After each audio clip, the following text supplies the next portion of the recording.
Hello everyone, अस्सलाम वालेकुम guys. I hope आप लोग खैरियत से होंगे। तो आज मैं बना रही हूँ स्पेशल बच्चों के लिए। जिस घर में अगर बच्चे हों तो उन्हें तो ये रेसिपी बहुत ही ज़्यादा पसंद आने वाली है गाइस। ये है वाइट सॉस पास्ता। इसमें चीज़ और पास्ता का जो कॉम्बिनेशन है इतना यम लगता है खाने में कि आप भी एक बार बनाने के लिए परेशान हो जाएंगे ये रेसिपी देख के इंशाल्लाह। तो आप भी एक बार इसे ज़रूर ट्राई कीजिएगा। और अगर आप मेरे चैनल पे न्यू हैं तो प्लीज़ मेरे चैनल को सब्सक्राइब कर लीजिए। ये आप देख सकते हैं कि हमारा वाइट सॉस पास्ता कितना देखने ही में यम्मी लग रहा है, तो खाने में सोचिए कि कितना यम्मी लगेगा। बहुत ही यम्मी लगा था खाने में और इसका टेस्ट तो इतना अच्छा लगता है। अब बच्चों को स्पेशली ये बहुत ज़्यादा पसंद आता है। तो चलिए हम बनाना शुरू करते हैं वाइट सॉस पास्ता। तो इसके लिए हमने 300 ग्राम पास्ता लिया था। आप पास्ता किसी भी तरह का ले सकते हैं। तो सबसे पहले तो हमने एक बर्तन लिया, उसमें हमने पानी बॉयल करने के लिए रख लिया था। उसके बाद उसमें हमने नमक डाला 1/2 टी स्पून और उसमें तेल हमने 1 टीस्पून डाला। इस स्टेज पे आप नमक ज़रूर डालिएगा क्योंकि पास्ता में कोई भी फ्लेवर नहीं होता है गैस।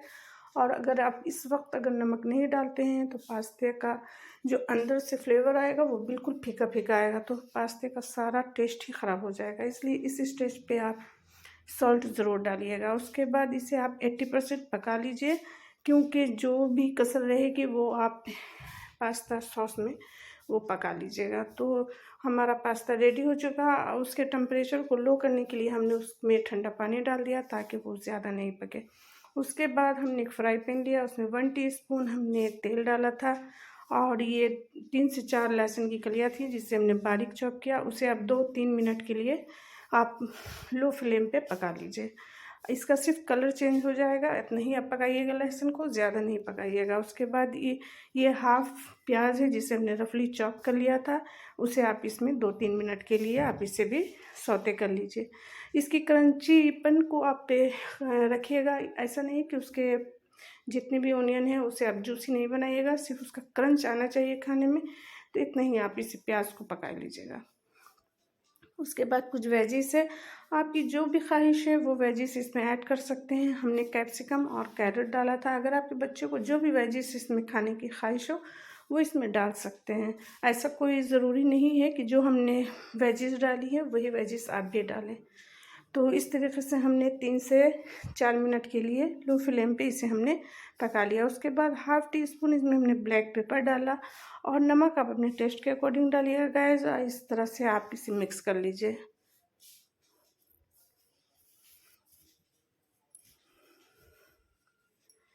इसी तरीके से आप कंटिन्यू इसे स्टर करती रहिएगा ताकि आपके वेजिटेबल्स फ्राई पैन में नहीं लगे।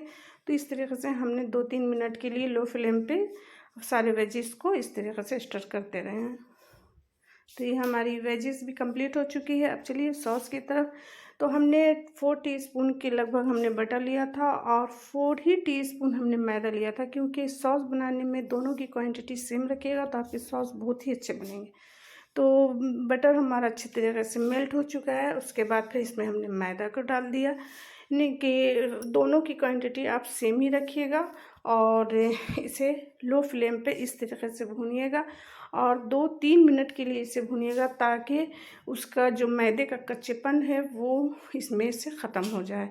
तो हमने 2-3 मिनट के लिए अच्छे तरीके से इसे हमने पका लिया। उसके बाद फिर इसमें हमने 2 गिलास दूध डाल दिया था और उसे कंटिन्यू इसी तरीके से आप स्टर करते रहिएगा। आप इसे छोड़िएगा नहीं, नहीं तो इसमें लम्स आने आ जाते हैं।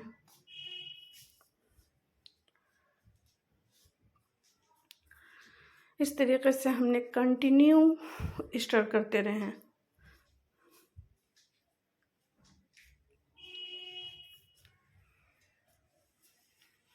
तो ये देखिए हमारा सॉस बहुत ही क्रीमी टेक्सचर में तैयार हो रहा है। इस तरीके से आप भी बना लीजिएगा और कंटिन्यू इसे चलाते रहिएगा।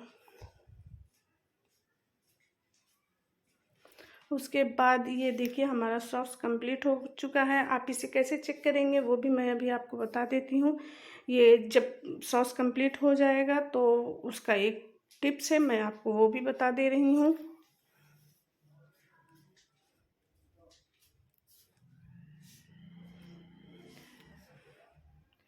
तो इसमें हमने फिर half tea spoon black pepper डाला और हाफ़ टी स्पून इसमें हमने सॉल्ट डाल दिया और हाफ़ टी स्पून के लगभग हमने इसे चिली फ्लेक्स इसमें डालकर फिर अच्छे तरीके से हमने मिक्स कर लिया।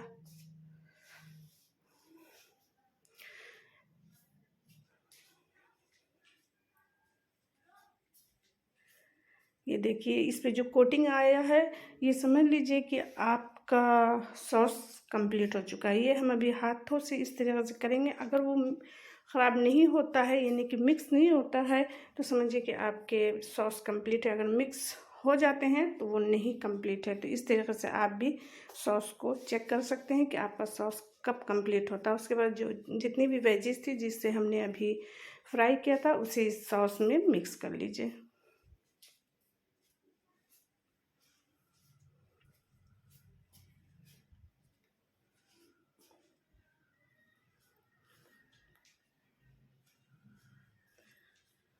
और उसके बाद जो पास्ता था उस पास्ते को इसमें मिक्स कर लीजिए गाइस और अच्छे तरीके से इसे मिक्स कर लीजिए सारे सॉस में।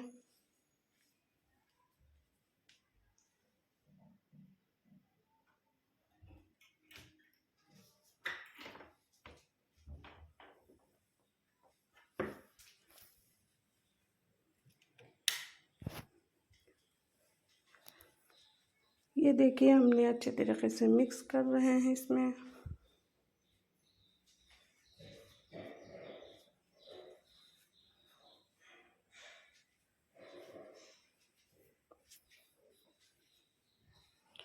और फिर ऊपर से ये चीज़ हमने क्यूब वाली चीज़ ली थी, आपकी जो ख्वाहिश है वो चीज़ ले सकते हैं। उसे हमने इस तरीके से ग्रेट करके इसमें डाल दिया। ये देखिए ये बिल्कुल चीज़ी सा पास्ता रेडी हो चुका है। ये बच्चों को बहुत ही ज़्यादा पसंद आएगा। और अगर मेरी आपको ये रेसिपी पसंद आए तो मेरे चैनल को सब्सक्राइब कीजिएगा और अपनी फैमिली में ज़रूर शेयर कीजिएगा। जिनके घर में बच्चे हों स्पेशली उनके यहाँ तो ज़रूर शेयर कीजिएगा ये मेरी रेसिपी को।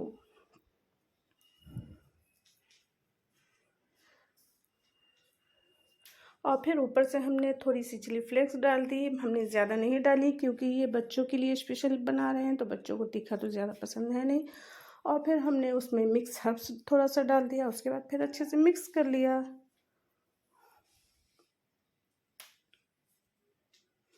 तो हमारा पास्ता रेडी हो चुका है गाइस। देखिए बिल्कुल क्रीमी सा पास्ता रेडी हो चुका है। आप देख ही के कह सकते हैं कि पास्ता बहुत ही यम्मी लगता है और देखने ही में लग रहा है और खाने में तो बहुत बहुत ही ज़्यादा यम्मी था गाइस।